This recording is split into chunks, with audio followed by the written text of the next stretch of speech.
Bang, kalau renew rotate insurans dah lambat, kena penalti tak? Okay.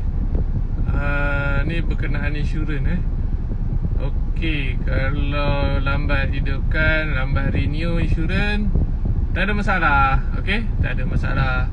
Paling kurang pun macam kes-kes sebelum ni, kalau lebih 3 tahun kena inspection lah. Okey. Dan juga kemungkinan yang kedua dia NCD kena tarik. Okey. NCD dia kena tarik. Jadi rugilah kalau NCD kena tarik. Kita diskaun tu kena tarik. Baik-baik kita dapat bayar, dapat murah, ada diskaun, terus tak ada diskaun. Okey. Jadi harap menjawab persoalan sahabat kita Puan Farhana Rafi'i. Okey. Jadi kepada yang lain yang nak survey-survey harga insurans, boleh komen dekat bawah ni ataupun klik dekat beg biru tu. Okey. Nanti insyaAllah ada masa saya akan jawab. Okay. Bye.